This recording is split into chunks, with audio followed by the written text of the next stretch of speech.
find your seats at this time.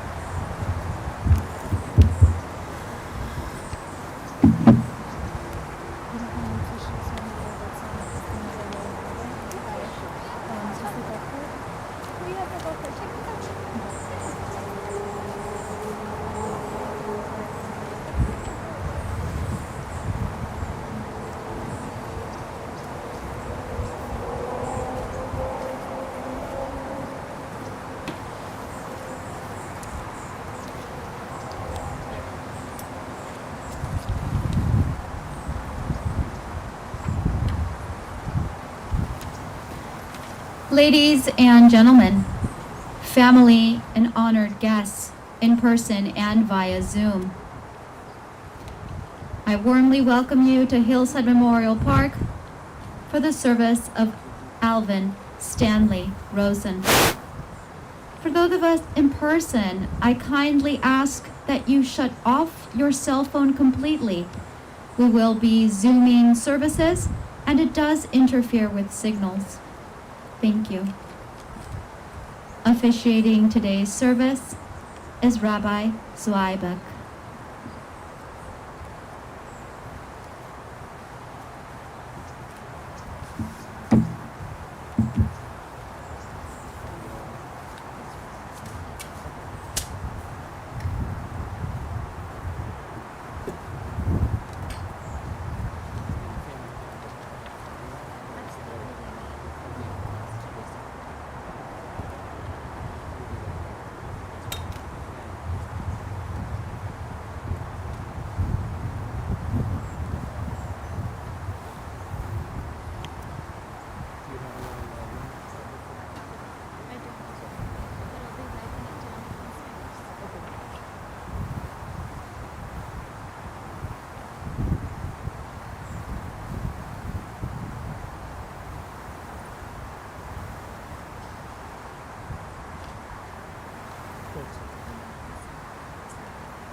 Those of you who have the Kriya ribbon, we'll tear that now. And if you didn't get one and you want one, traditionally it's the spouse and the children.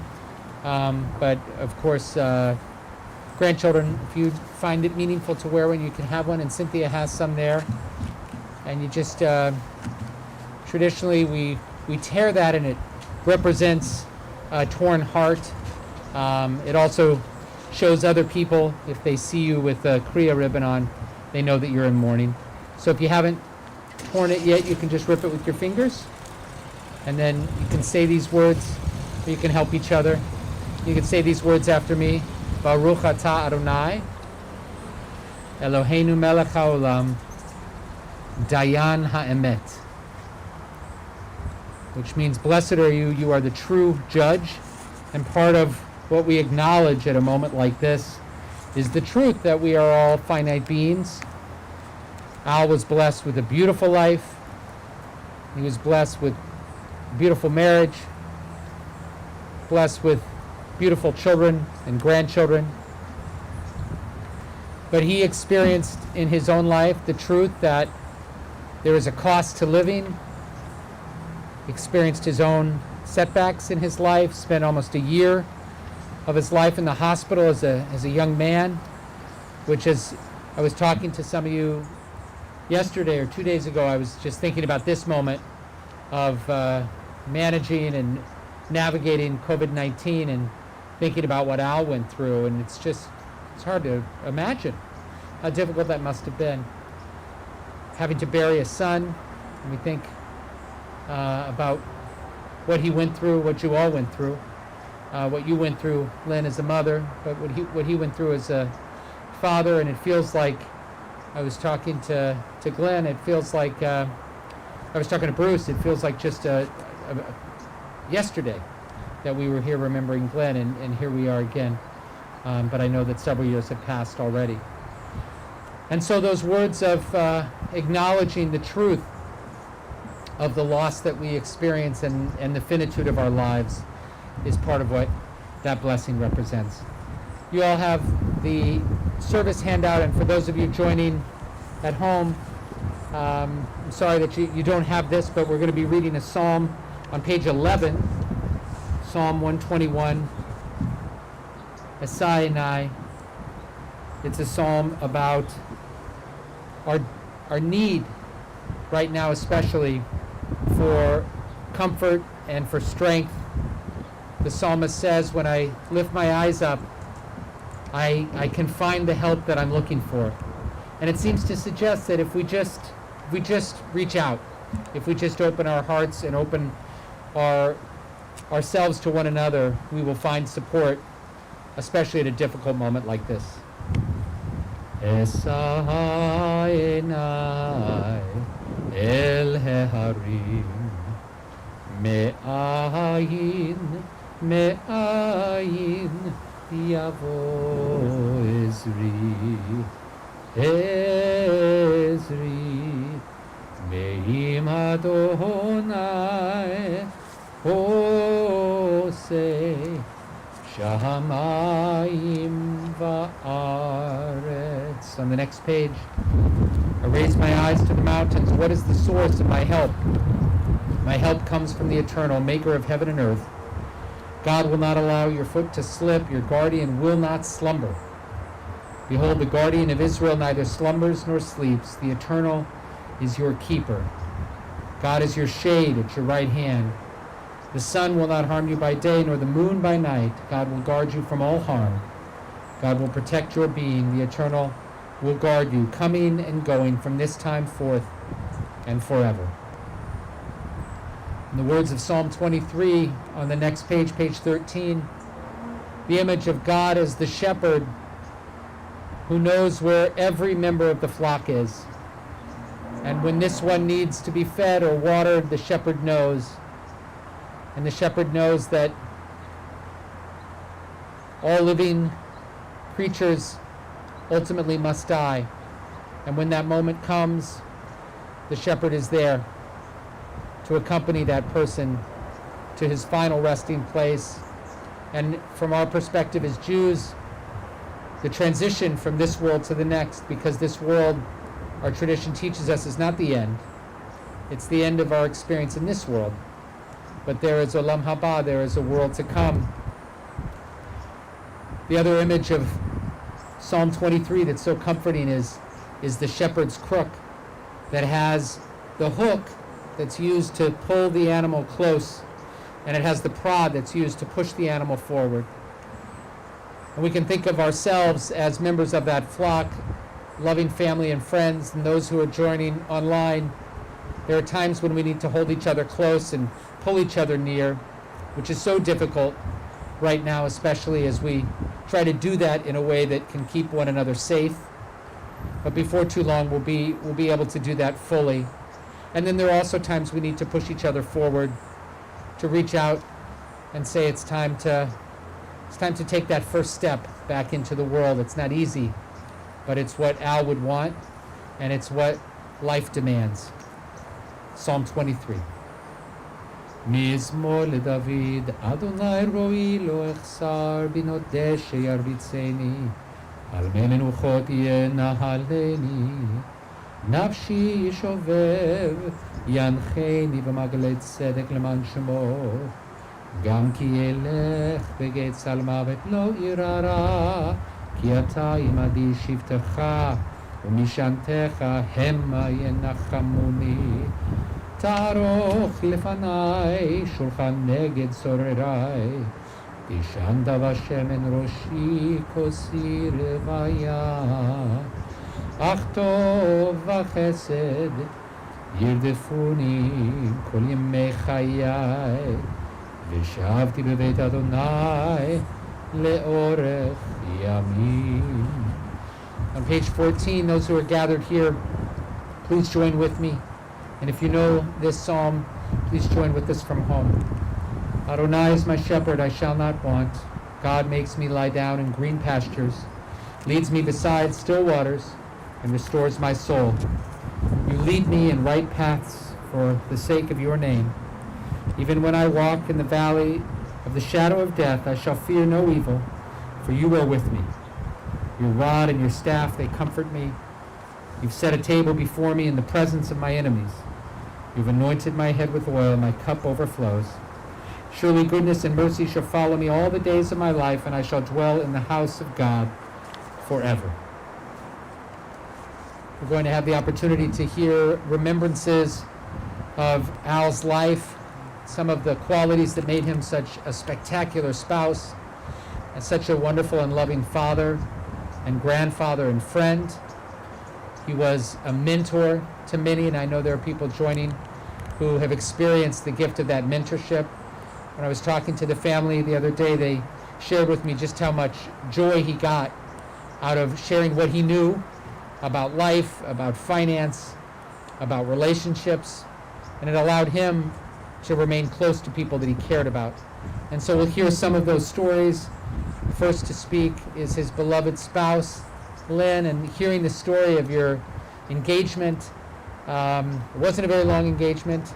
It didn't take how long to know that you were the one for him. And I had the opportunity, Lane dropped off for me the beautiful, beautiful book that you created for Al on the occasion of his 80th birthday. And I got a chance to see the fantastic pictures, all the places that you traveled, photos of each of the boys when they were kids, and to read the remembrances, to read what you wrote about him is truly beautiful.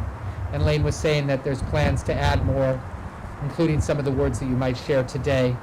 It's a gift to the grandchildren who have gotten to know Al so well, but will be able to remember those stories. And I just want to invite people who are joining, especially online, but everybody here as well, if there are particular things that you want to make sure you don't forget, write them down now, and make sure to share them with each other. Share them with Bruce and Jimmy and Kyle and Lynn and everybody, so that you can remember these beautiful stories of this beautiful, beautiful man. Lynn, please. Can I take a mask to speak? Oh, suffocating.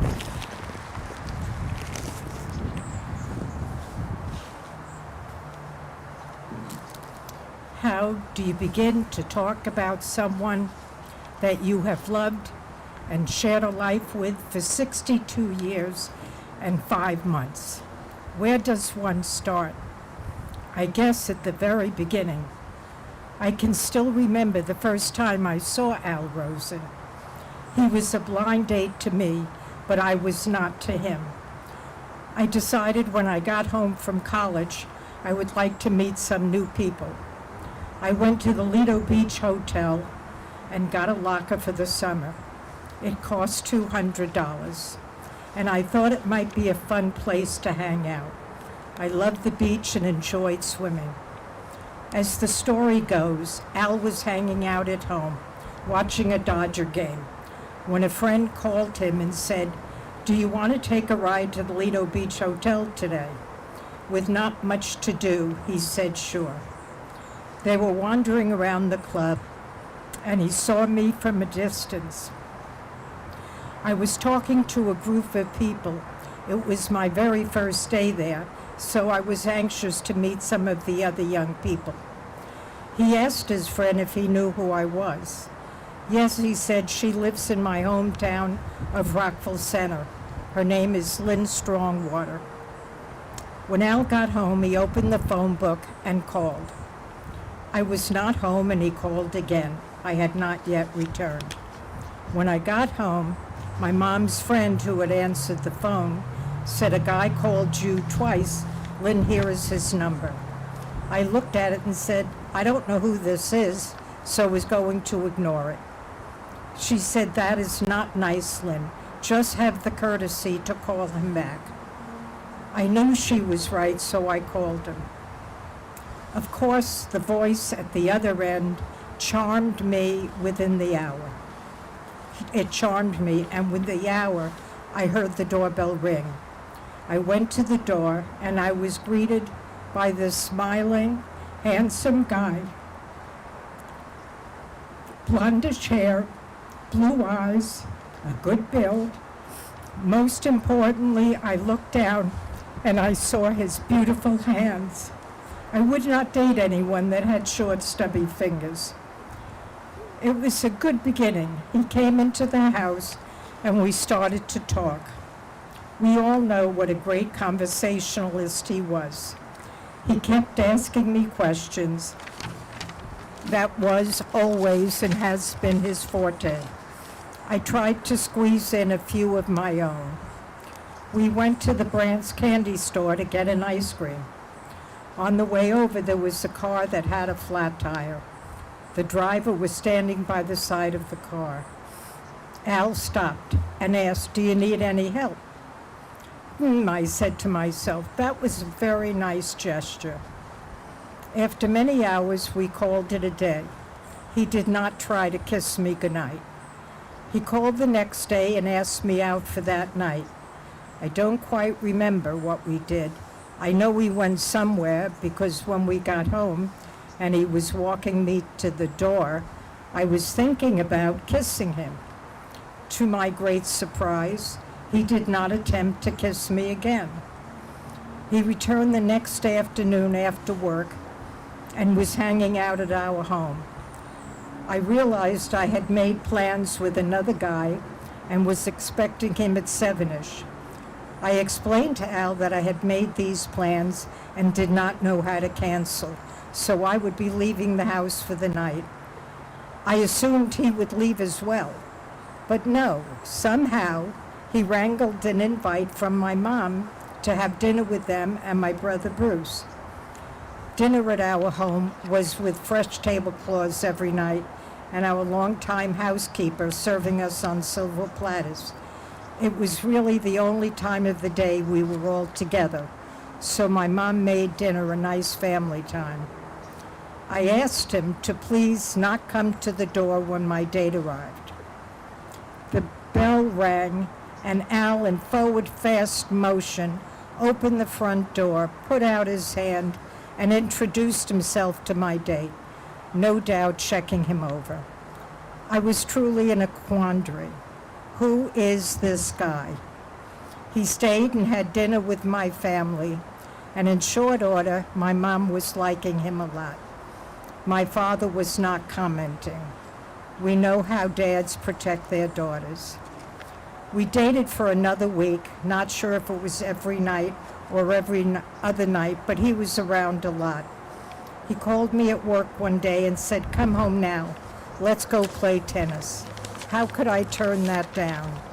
"Okay," I said, "I'll be there in an hour and a half." He then tells me later in the day that the reason we could not go out for dinner and out on the town was that he was paying off a loan and was brown bagging it for lunch. He lost a lot of money in a poker game a month or so ago. Now I am really wondering what I am getting myself into. But he was so interesting, charming, fun, great company, and I could feel he was caring for me as well. One day, shy of 2 weeks, on a Saturday night, July 22nd, 1957, we were at my home, chatting, arguing a bit, lots of discussion, and then he stopped talking. He looked at me and said, "Will you marry me?" My immediate response was yes. My parents got home around midnight and walked into the den. Al said, "Please sit down, we have something to tell you. I love Lynn and we would like to get married." My dad turned white and turned around and left the room. He had no words. My mom said, "Oh, the terrace room at the Plaza Hotel." My mom then sat down and thought about what we were doing. She said to Al, "You and Lynn do not know each other. She is only just 19 years old. I want her to see a lot of you so she will know who you are. Please move into our home tomorrow and stay here until you get married." Al arrived the next day with his suitcase in a shiny yellow convertible. It was an interesting 4 months, to say the least. He was well entrenched living with us. We both took the train to New York to go to work. We would meet up and take the train back. There would be a lovely dinner waiting for us, some nice chit-chat with the family. It all seemed so perfect. My father was chatting with him as he was barbecuing one Sunday night. My dad began to ask Al questions.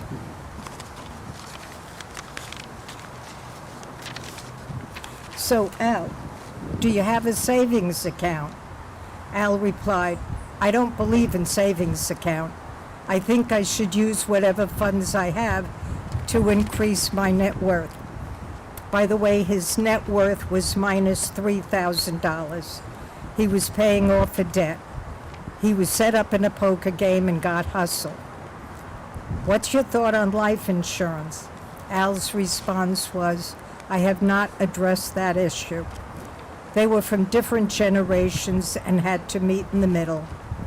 It took 3 or 4 years, and my dad got to know Al, loved him, and became a limited partner in his firm. By the way, he found out many years later that he was set up in that poker game.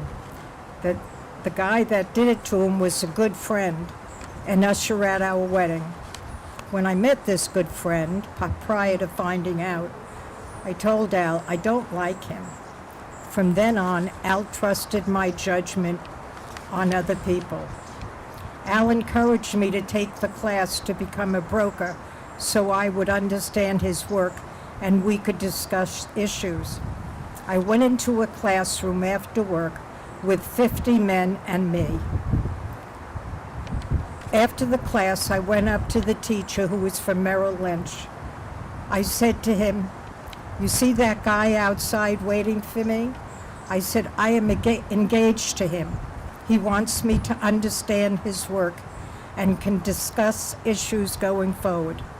I told him I promised that I was not going to actually ever work in the industry, just please pass me. He understood where I was coming from, and I did pass the final exam.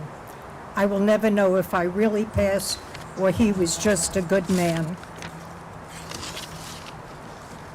We were married in the terrace room at the Plaza Hotel. So incredibly gorgeous. We went to Acapulco on a honeymoon. It was just glorious. I had never been to a resort like that before. We were there for a week, lots of sunbathing, swimming, and passion.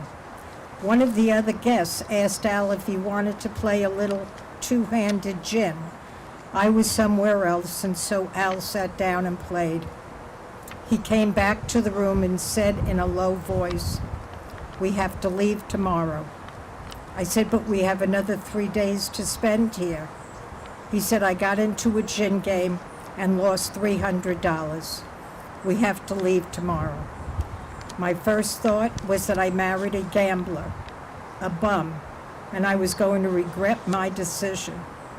But that was the last time Al ever played gin or gambled, other than when we went to Puerto Rico or Las Vegas with a few more coins in his pocket. I always said that God must have loved me to have given me this wonderful life with this incredible man.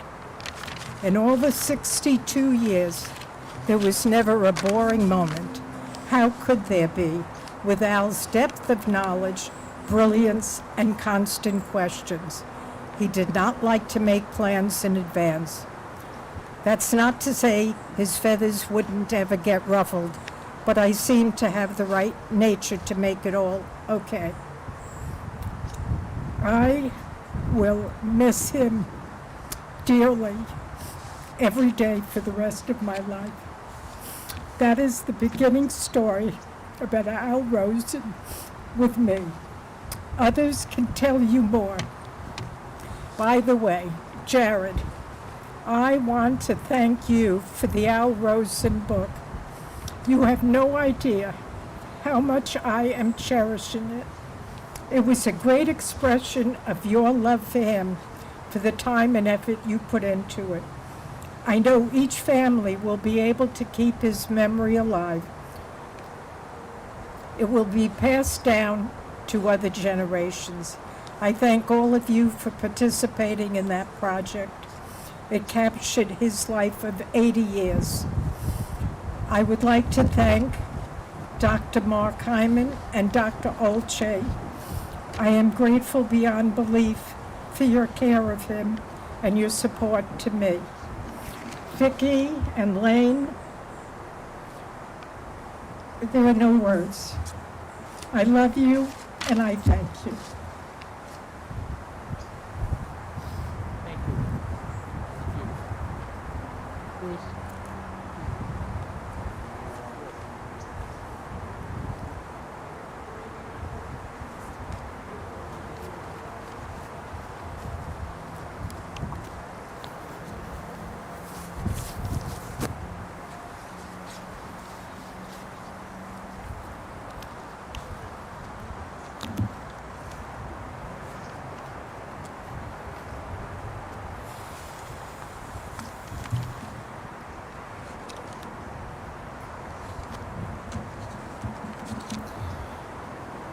He was always there. Ever since we moved to LA, he was always there. He was mentor, coach, and best friend. He was thoughtful and he was wise.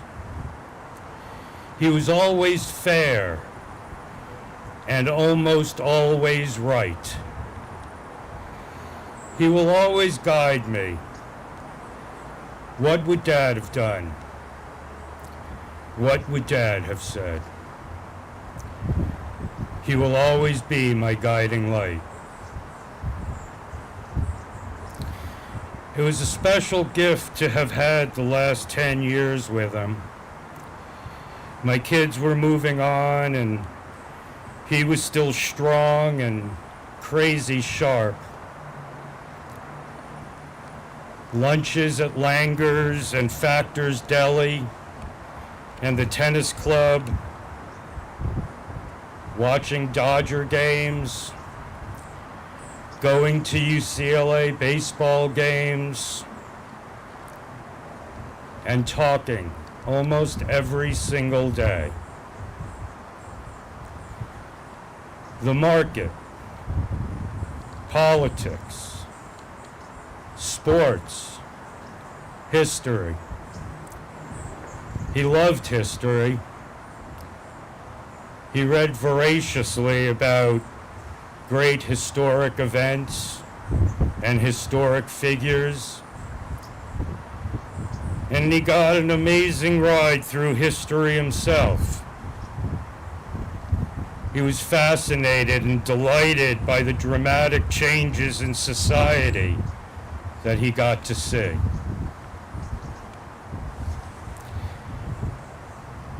Born on September 8th, 1931, exactly 9 months before the Depression-era stock market low on July 8th, 1932, when the Dow Jones Industrial Average hit 40.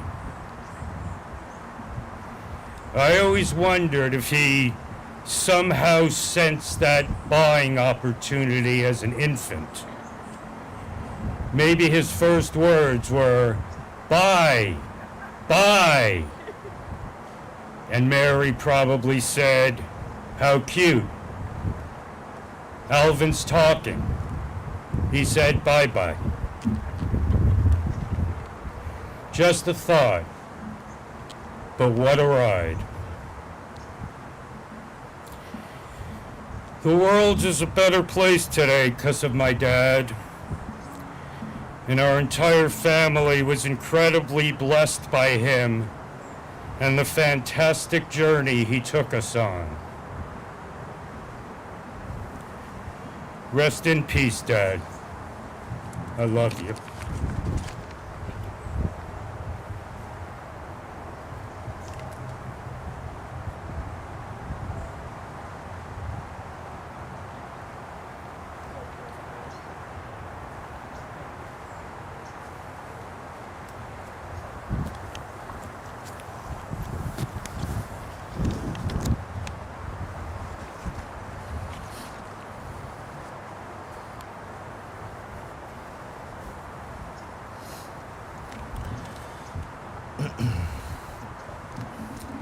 I want to start by thanking those of you joining us on YouTube for your outpouring of love and support to our family by honoring Dad's beautiful life. We know that if it weren't for the pandemic, many of you would be here today. I was very blessed to have parents who shared a special romantic fairy tale love affair for 62 incredible years. Dad loved Mom more than anything in the world. She was his queen, and he was her king. Mom and Dad were inseparable and an unstoppable team. Their love for each other, their sons, daughter-in-laws, and grandchildren brought Shalom Bayit into our home, providing immense comfort, joy, and harmony to everyone in the family, and made us all feel very safe and secure. All of my friends growing up said that we had the cool parents. Dad, you and Mom worked very hard raising my brothers and I to succeed in life and be good people. Thank you for providing me with the security of knowing that I was loved every day of my life by you. And you always had my back.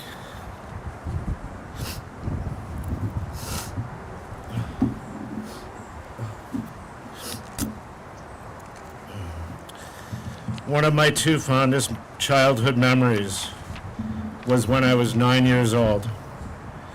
Dad and I both had a passion for eating chocolate together. For my 9th birthday, he had his driver take him to Brock's Chocolates in Manhattan after a long day on Wall Street, and he bought me a huge shopping bag of chocolates, which I loved, but not quite as much as the beautiful poem that he wrote me.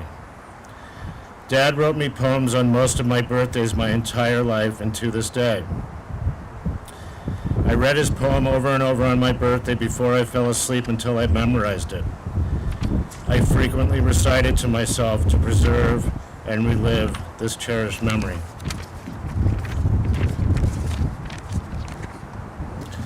I also vividly recall another special memory. I played every sport growing up and always performed at my best when Dad was there to watch me. He came to every game. When we lived on Long Island, Dad would have to take the afternoon off work, drive an hour and a half from Manhattan, and he would run into the gym or onto the playing field before kickoff. We always made eye contact, which meant it was game on. Dad was a bit of a savant. He had an extremely high IQ, read several newspapers each day, computed complicated math equations in his head, and had an uncanny gift for predicting the stock market. But when it came to the menial tasks, he stumbled.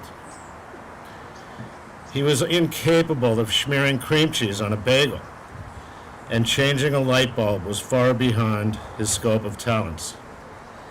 He was a creature of habit.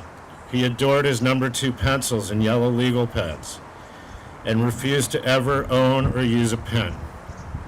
And his odd loyalty to his slippers spanned years, even decades, until they were so worn with holes that he looked like a homeless person.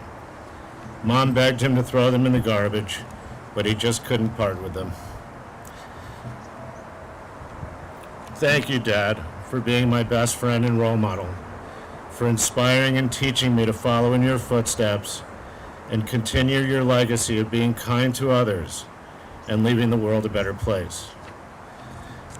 You taught me the importance of the golden rule.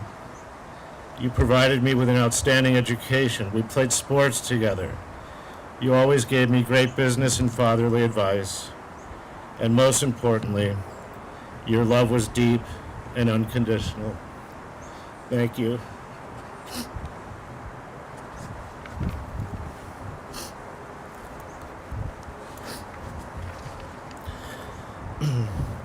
Maya Angelou said, "I've learned that people will forget what you said, people will forget what you did, but people will never forget how you made them feel." This quote epitomizes Dad. He made everyone feel like they were special.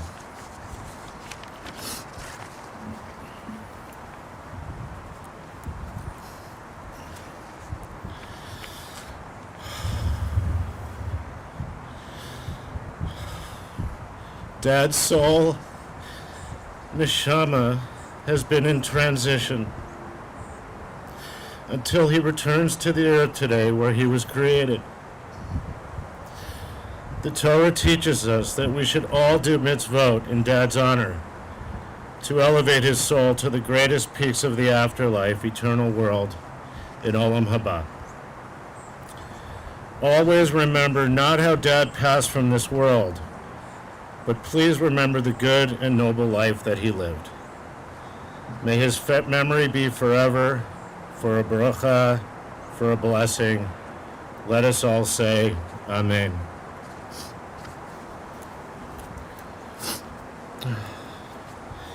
Dad, you will be reunited with Glenn in heaven. Please hug him for us. Miss him dearly, and we think about him every day, and we will all be coming up to be together again. I love you, brother. Dad, life without you seems impossible right now. I will be your strong son that you taught me, and respect and honor you and your legacy every day until my final breath. You are my hero. Please don't worry about Mom. I promise that I'll protect and take good care of her for you. I'm proud to call you my father. I'll miss you more than you know. I love you, Dad. May you rest in peace.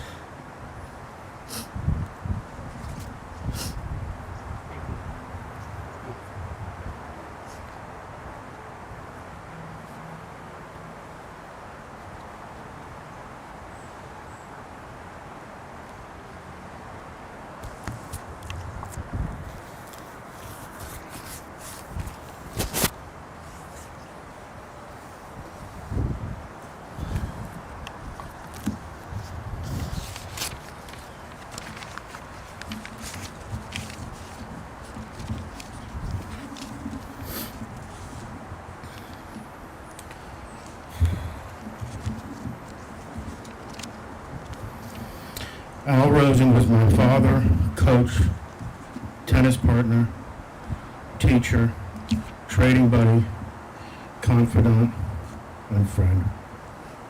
Whenever I was in a jam, he helped me figure out a solution. Whenever I needed a pep talk, he found the right words to inspire. And whenever I needed to make a tough decision, he was there with his yellow pad to compare the pros and cons and the risks and rewards. He taught me how to calculate probabilities on everything, from blackjack to baseball to IBM stock options. But when it came to the big decisions, like choosing a wife or a career, he encouraged me to ignore the odds and trust my intuition. He encouraged me to realize my dreams and find my own path to happiness without demands or expectations. He was always my first call when I had good news or bad. I wasn't sure whether to reminisce today about our time living in Palm Desert, or the many dogs he loved, or about the road trips through Alabama and Mississippi, or our many visits to the Jersey Shore, the tennis matches, baseball games, or our regular 3-hour lunches shooting the breeze at Factors, Uncle Bernie's, and 8 Miles. The weekly movie dates, or the Jewish comedians who made him laugh so hard. And of course, the 40 years of daily stock market lessons. There are just too many memories to pick one or two. So instead, I made a list of some of the nuggets of wisdom he passed on to me over the years. Put ketchup on your scrambled eggs. Most foods taste better with vinegar and raw onions. Choosing a spouse is the most important decision you'll ever make.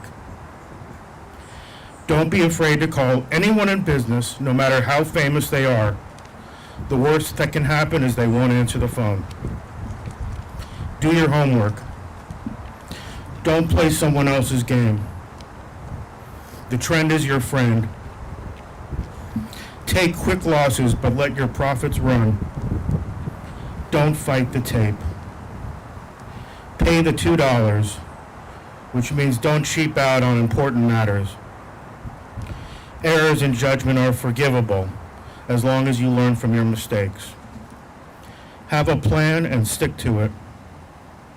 Have a plan B in case plan A doesn't work out. When you fall down, get back up. Save for tomorrow, but make sure to enjoy today. Don't be afraid to take chances when the odds are in your favor. Love your work. Always get a second opinion. It takes a lifetime to build a reputation, but one day to destroy it. Never sell short of stock at a new high. Never put all your eggs in one basket. Find an edge.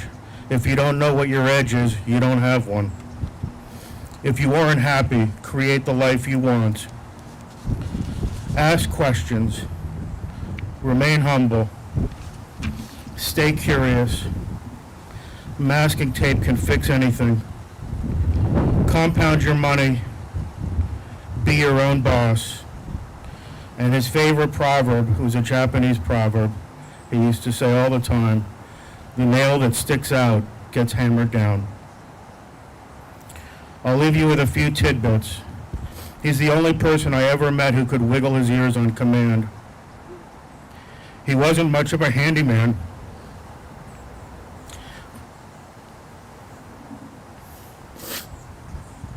But he could make a beautiful origami bird with a single sheet of paper. And he grappled with one of life's biggest questions.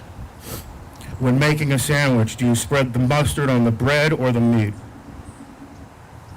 His favorite song was I'll Be Seeing You,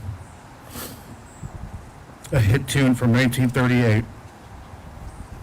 Whenever I played the piano for him, it was always his first request.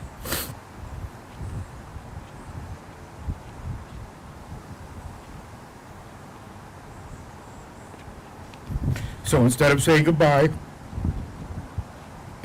I'll just say I'll be seeing you. I love you, Dad.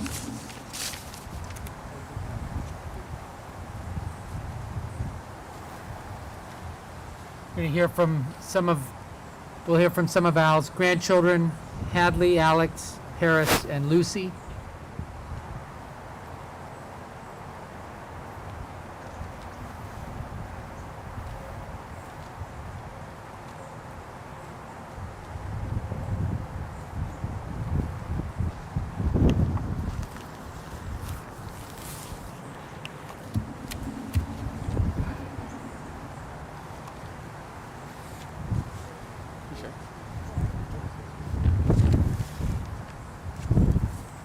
Papa was a man of simple taste, but he knew what he loved. Cigars, legal pads, chicken, diet root beer, old robes, even older slippers, candy, only seasoned Dove, newspapers, and of course ice cream. But the thing Papa loved more than anything else was his family. I don't think he was ever as happy as he was at family gatherings, surrounded by people he loved. He had a great knack for being able to engage in discussions with older individuals before messing around with the younger kids. He had this ability to switch between the two, a serious adult but always a kid at heart. Benjamin Franklin said that most people die at 25 but aren't buried until they are 75. That was not Papa. His inner kid was always alive, and it showed. Papa had an outsized influence in my life. His love for baseball and the Dodgers was where it all began. From as long as I can remember, Papa always pushed baseball onto me. I came to love the game as much as he did, and it was something we were able to bond over. We played catch, talked about the league, and eventually enjoyed the Dodgers World Series before he passed. The next area was investing. Papa had a great deal with his grandchildren. Well, great for us, not so much for him. He would double anything we decided to invest in the market. It was another one of his sly ways of getting us to become interested in something he already was passionate about.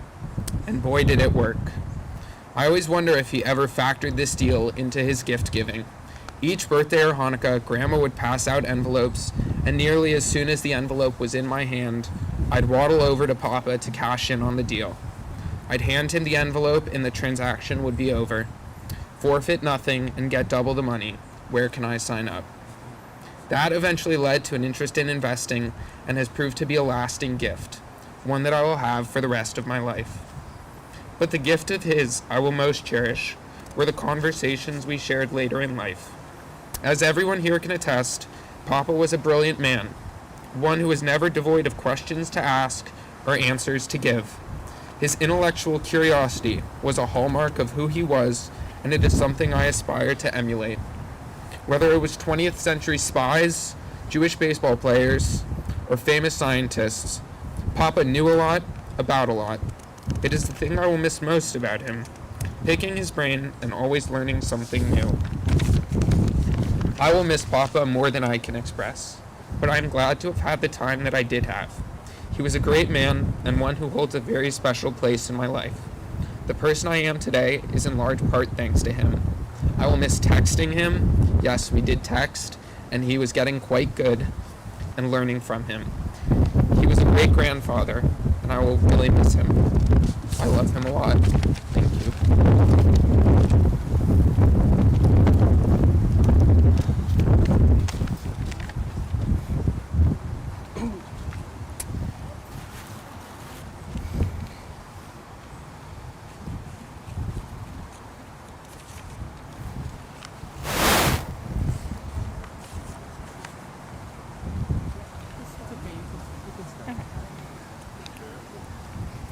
I loved going to Grandma and Papa's house after school as a kid.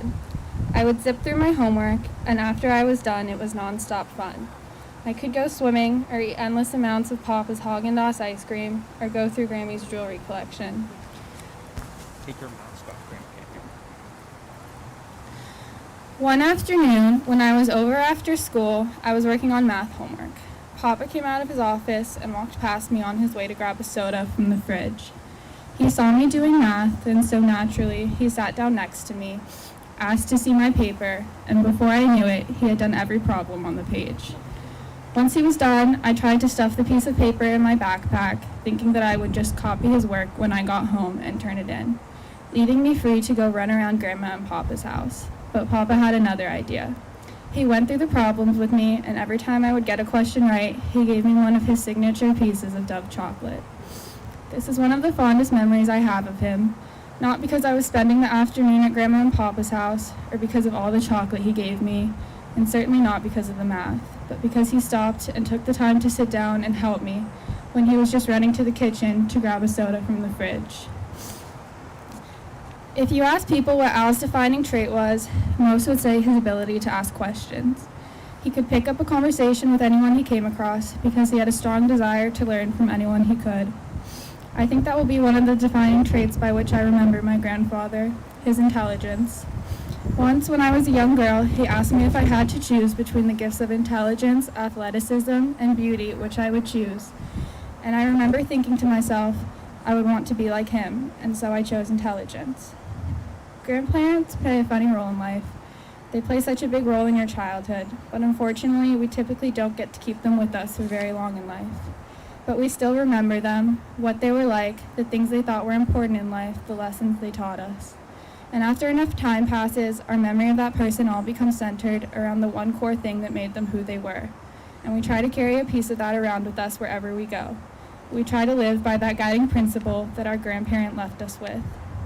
When I think about my grandfather, all the things he has given me, and all the ways he has shaped my life, what I hold on to the tightest is his integrity.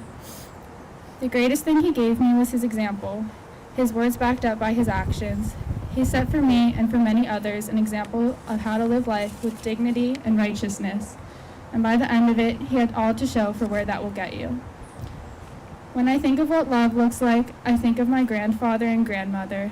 I think of the life they created and the many blessings that came along with it. I wouldn't want us to sit here today and focus on the sadness of his death, but instead focus on the happiness in all of our lives. He would want us to appreciate each other and our future. The world has become complicated in many ways, but by one of the greatest lessons of his life, when you surround yourself with good people, the rest works itself out. I love my grandfather very much and will miss him dearly. His life touched so many people, and I will continue to live my life the way that he taught me to work hard, to be kind to others, and to always give when you can. His intelligence, generosity, and selflessness will continue to inspire those who are lucky enough to know him, love him, and be loved by him. Rest in peace, Papa. I'll always think of you with a smile.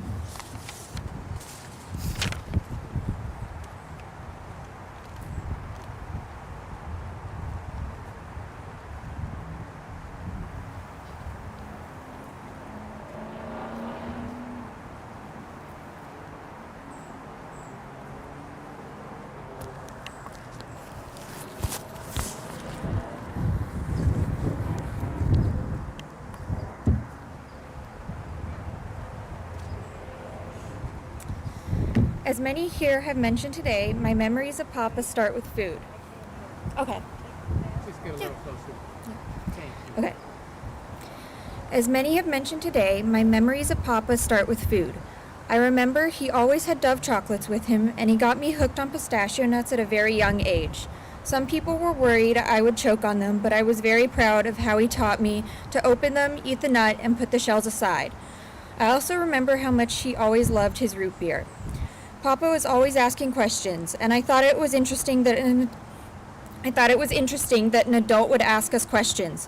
Usually adults would tell us things if we asked the questions, but he was always the opposite. He always wanted to know what I thought about the stock market or anything. I'm not sure he really knew what to make of our answers, but I was amazed at how a grown-up would ask kids so many questions. He would sometimes sit together in the stands at Alex's games, him sharing chocolate and asking us what we knew about the games. Of course we knew nothing and cared even less, but he still wanted to know. Mostly I will remember him as a very kind, sweet, intelligent grandfather who was always interested and loved his family very much. I'll miss you, Papa.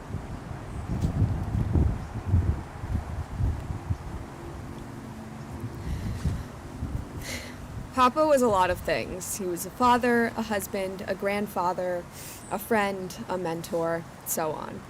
But a significant portion of who he was his love of Diet Coke, Dove chocolate, chicken, movies, See's candies, and his piles of newspapers probably dating back 20 or more years.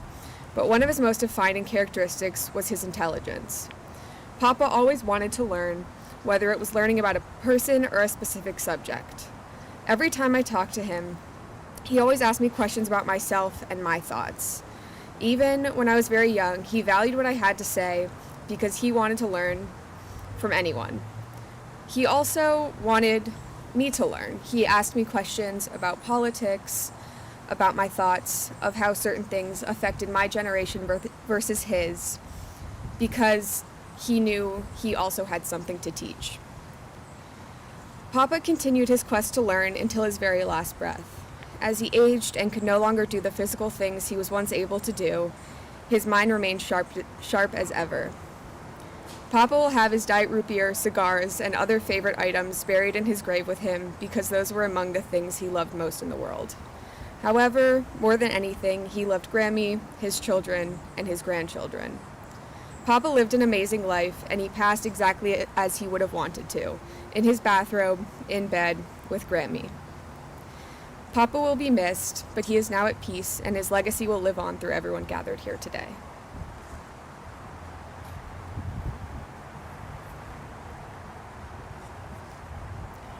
I want to thank all of the family members who shared their remembrances, and I know that there are others joining on Zoom who would like to share thoughts, and please just email them to the family or pick up the phone during this time of Shiva and beyond. One of the ways that we can really fulfill the mitzvah of Nichum Avelim, of comforting the mourner, is by reaching out, particularly after a week or two have passed and the reality of the loss really starts to set in.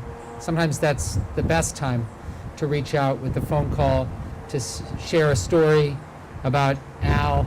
I was going to tell you that we used to go out for vegan food all the time and just eat healthy stuff, but that's not true. That didn't actually happen. But I will say that the times that I did get to spend with Al, he was always incredibly warm, incredibly engaged. So many people spoke about how he listened and he was interested in you, and I certainly always felt that way. I feel blessed that I've been able to experience some joyous moments with this family, but I've also been with you for a few really challenging moments, and I hope that we'll have more opportunities to share smachot together, joyous times. It's a blessing that we wish each other Jewishly. We say basmachot, we should see each other in joyous times. But the reality is that as much as this is a moment of loss, there's also tremendous joy in your remembrances, in the stories that you've shared, in the gift of having this incredible life partner for over 6 decades, of having a father who each and every one of you said, and I know if Glenn were here, he'd probably say the exact same thing, what a friend, what a mentor Al was to you. That is a gift and a joy, and unfortunately, we know it's not something that is universally experienced. And what was referenced earlier when Lynn spoke is that Al's own father, they had a challenging relationship, and his dad wasn't as loving and good to him as he should have been. But this is so much about who Al was. Not only was he forgiving and understanding, but he fulfilled his duty as a son and made sure that he took care of his father and his mother in their old age. And I think that says so much about Al's character. And the fact that he was able to break out of that pattern and become the incredibly loving father that he was, an incredibly loving spouse, a man who was so present. If he wanted that Dove bar, he ate it. If he wanted to wear his robe all day, he did. If he wanted to sweep you off your feet, Len, that image of him greeting your date that night is just fantastic. If I could have like a video of that, I would just love to see that moment. When I spoke to him at Glenn's funeral, just seeing the heartbreak on the one hand, but not a bitterness that you would understand if that were to take someone over. But we didn't see that in him, and we certainly didn't see that in you. Lynn wanted me to share these words from an Irish blessing, though Al was, of course, a boy of Brooklyn, a yeshiva bucher. These words meant something to him, and that also says something about how open he was to the world. But these are words for Alvin Stanley Rosen, Yitzchak Zalman, the son of David. May the road rise up to meet you. May the wind be always at your back. May the sunshine warm upon your face, the rains fall soft upon your fields, and until we meet again, may God hold you in the palm of his hand. Invite everybody to please rise for El Malei Rachamim, these words of memory for Alvin Stanley Rosen.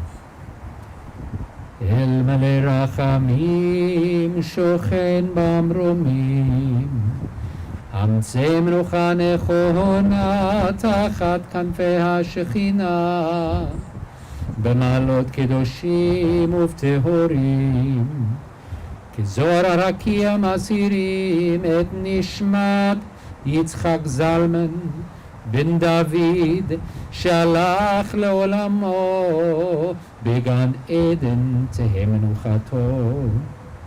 לכן בעל הרחמים יסתירו בסתר כנפיו לעולמים, ויצרו בצרור החיים את נשמתו. אדוני הוא נחלתו, וינוח בשלום על משכבו, ונאמר אמן. O God, exalted and full of compassion, grant perfect peace in your sheltering presence among the holy and pure, to the soul of Alvin Stanley Rosen, who has gone to his eternal home.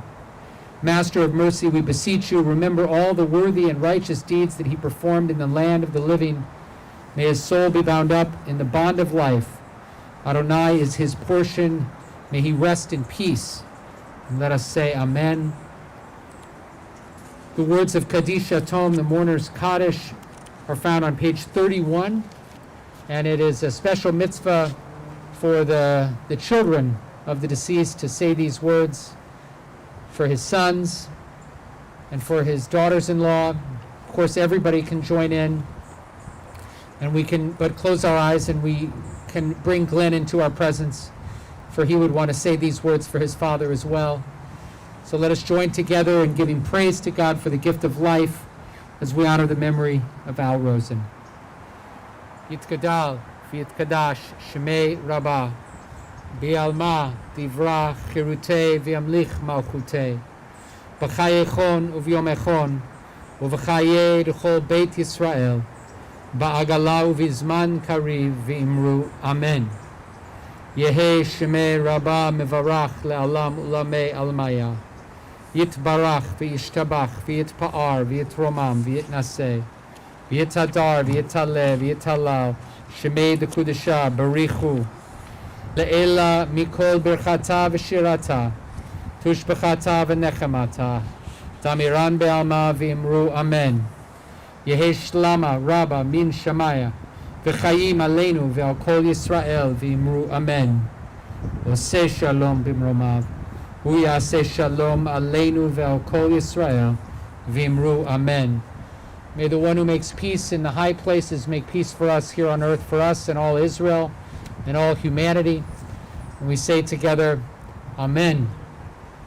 These final words are words of comfort to the mourners, and then we'll invite everybody who's here physically, who wishes to fulfill the mitzvah of placing dirt on the grave, one final act of chesed, one final act of love that we can perform for Al.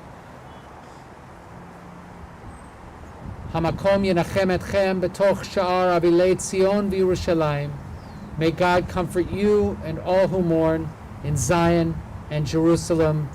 Yehi zichrono varuch. May Al's memory forever be for a blessing.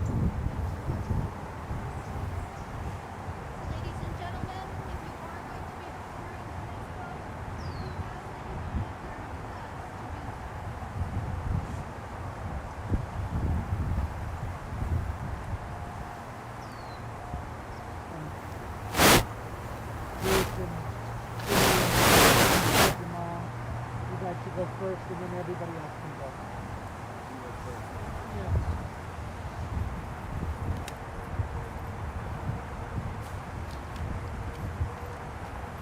Just be careful.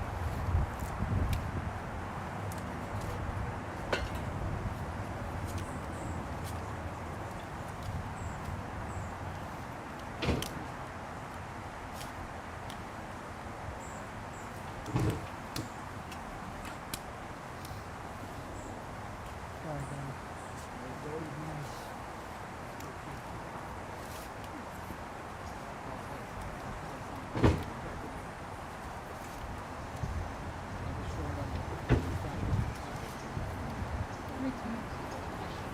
Sometimes we can use the back of the shovel, but I find that impossible to do too. But whatever you like, but 3 times. Thank you.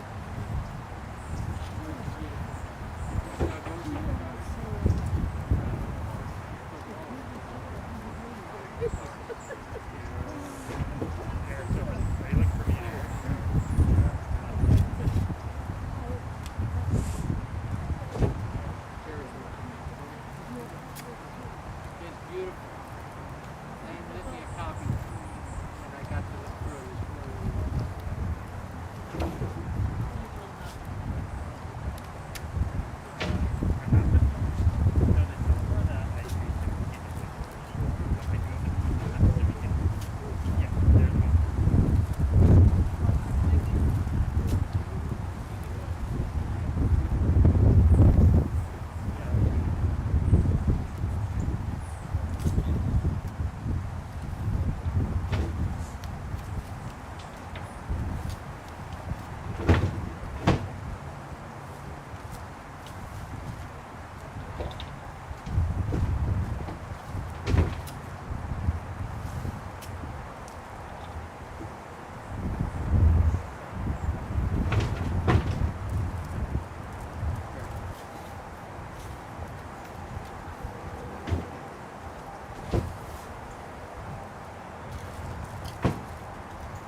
See that yellow flower, like there from the top? Just I think it's right above it. You can see it? Sure. Isn't he where that bench is on the last one? I think he's on the last one. Yeah. It's on the inside? Yeah. Can you take a look? Oh, I see. Which, oh, you're right, because we were talking yesterday.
Could it be any colder? No, I was worried about you during that.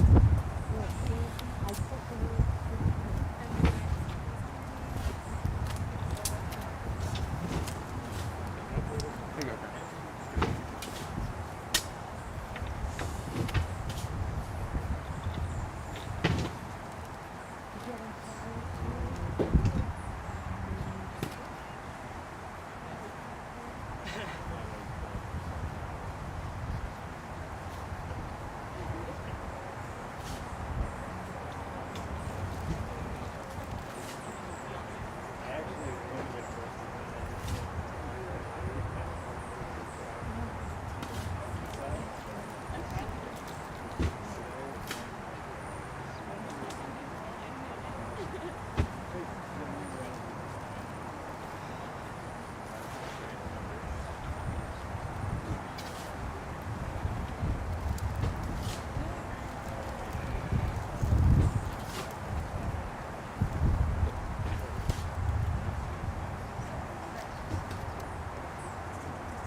Thank you.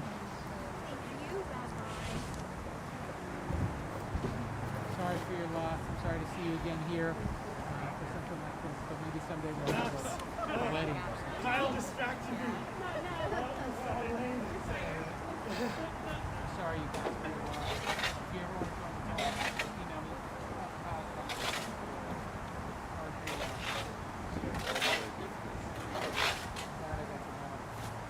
Then, sorry for your loss.